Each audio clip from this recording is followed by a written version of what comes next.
चलिए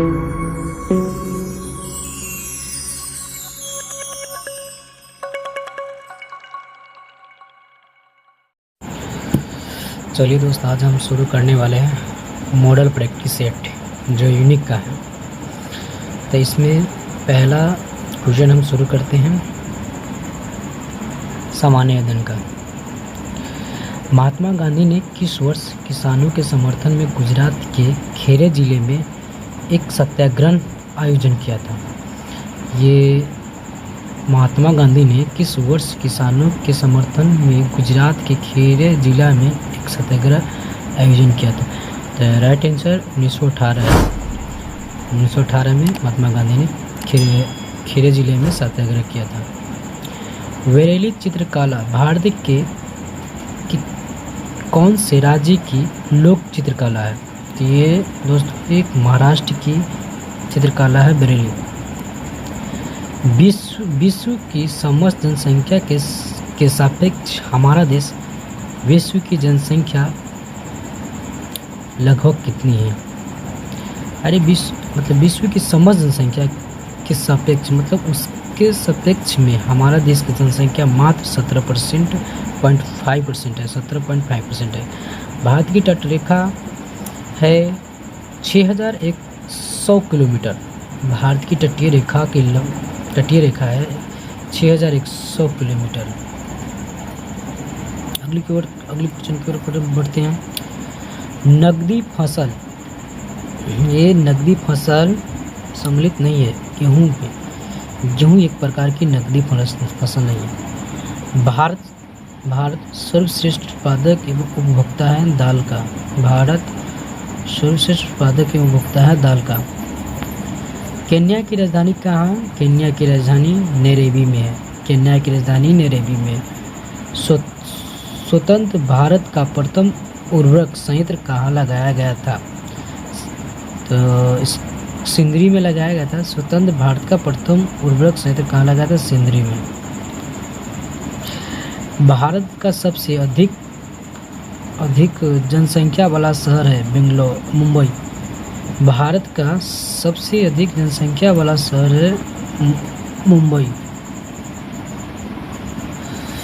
निम्नलिखित में से कौन महाद्वीप क्षेत्र के अनुसार सबसे बड़ा है? एशिया क्षेत्र के अनुसार से एशिया महाद्वीप सबसे बड़ा है। अगली क्वेश्चन की ओर बढ़ते हैं।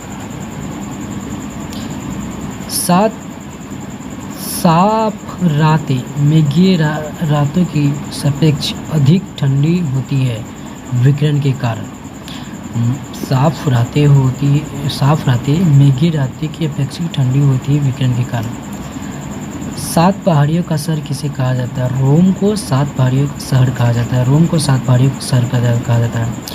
निम्नलिखित औद्योगिक कस्बों में से कौन छोटा नागपुर के पठार पर स्थित है? रांची छोटा नागपुर के पठार पर स्थित है। दामोदर नदी निकलती है छोटा नागपुर से। दामोदर नदी भी छोटे नागपुर से निकलती है। पूर्व समुद्र की स्वामित्व का नाम है भारत। पूर्वी समुद्र की स्वामिनी का नाम है। पूर्वी समुद्रों की स्वामिनी का नाम है भारत। भारतीय संविधान को अपनाया गया था संवैधानिक सभा द्वारा। भारतीय संविधान को अपनाया गया था संवैधानिक सभा द्वारा। भारत में लौकिक सार्वभौमिकता है क्योंकि संविधान की प्रस्तावना आरंभ होती है हम भारत के लोगों शब्दों से। अगली क्वेश्चन की ओर बढ़ते हैं। कोई भी वित्तीय बिल प्रस्तावित हो सकता है जब केवल लोकसभा में कोई भी वित्तीय बिल प्रस्तावित हो सकता है। भारतीय नागरिकों के मौलिक अधिकारों का वर्णन संविधान के अनुच्छेद 12 से 35 में किया गया था। संविधान के अनुच्छेद 12 से 35 में भारतीय नागरिकों के मौलिक अधिकारों का वर्णन किया गया था। अगले क्वेश्चन की ओर बढ़ते हैं। पंचायती राज विषय है राज्य की सूची पर। पंचायती राज का विषय जिसमें अंकित है राज्य की सूची पर। भारतीय संविधान के निम्नलिखित अनुच्छेदों में से कौन सा अनुच्छेद राज्य की सरकारों की ग्राम पंचायत को संगठित करने का निर्देश देता है? अनुच्छेद 40, राइट आंसर अनुच्छेद 40 है। अगले क्वेश्चन की ओर बढ़ते हैं। न्यायिक पूर्वालोकन का अर्थ है यह कि सर्वोच्च न्यायालय है। इसका राइट आंसर हो जाए किसी भी राज्य के कानून की अवैध घोषित कर सकता है। मतलब न्यायिक पूर्वालोकन के आधार पर किसी भी राज्य को कानून घोषित कर सकता है। अगले क्वेश्चन की ओर बढ़ते हैं। एक कल्याणकारी राज्य के निर्देश आदर्श वर्णित है राज्य के नीति निर्देश तत्वों में। अगले क्वेश्चन की ओर बढ़ते हैं। लोकसभा के स्पीकर को निर्वाचित होता है लोकसभा के सभी सदस्यों द्वारा लोकसभा के स्पीकर को निर्वाचित करते हैं। भारत के राष्ट्रपति को उसके पद से हटाया जा सकता है संसद के द्वारा भारत के राष्ट्रपति को उसके पद से हटाया जा सकता है। भारत में किसी भी सदन का सदस्य हुए बिना कोई व्यक्ति कब तक मंत्री पद पर आसानी से रह सकता है? 6 महीना मंत्री पद पर आसानी से रह सकता है। अगली क्वेश्चन की ओर बढ़ते हैं। सर्वाधिक द्वीपों वाला देश के रूप में जाना जाता है इंडोनेशिया। इंडोनेशिया है एक ऐसा द्वीप है जो सर्वाधिक द्वीपों वाले देश में जाना जाता है। राष्ट्रपति राष्ट्रीय आपातकाल की घोषणा कर सकता है किस स्थिति में? मतलब हथियार बंद विद्रोह के आधार पर भी कर सकता है, बाहरी आक्रमण के आधार पर भी कर सकता है और बौद्ध के आधार पर भी कर सकता है, युद्ध के आधार पर भी कर सकता है। अगली क्वेश्चन, जहाँ तक लोकसभा में प्रतिनिधि का प्रश्न है, कौन से राज्य एक दूसरे तथा तीसरे दर्जे पर है? ये राइट आंसर महाराष्ट्र तथा पश्चिम बंगाल भी है। CDM DCM टॉपिक किस खेल से संबंधित है? फुटबॉल से। DCM टॉपिक फुटबॉल से संबंधित है। भारत में नियोजित अर्थव्यवस्था आधारित है मिश्रित अर्थव्यवस्था पर। ये नियोजित अर्थव्यवस्था आधारित है मिश्रित अर्थव्यवस्था पर। अगले क्वेश्चन की ओर बढ़ते हैं।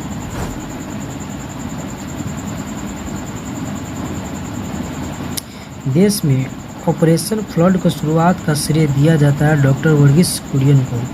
देश में ऑपरेशन फ्लड को शुरुआत का श्रेय दिया था डॉक्टर वर्गीस कुरियन को। अगली क्वेश्चन, भारत की उन्नति संतोषजनक रही है। राइट आंसर कुल राष्ट्रीय उत्पादन वृद्धि के संबंध में संयुक्त राष्ट्र का मुख्यालय कहाँ स्थित है? न्यूयॉर्क में। संयुक्त राष्ट्र का मुख्यालय न्यूयॉर्क में स्थित है। 8वीं पंचवर्षीय योजना की प्राथमिकता रोजगार को बढ़ाने के लिए किया गया था। 8वीं पंचवर्षीय योजना की प्राथमिकता रोजगार को बढ़ाने के लिए किया था। चलते हैं अगली क्वेश्चन की ओर।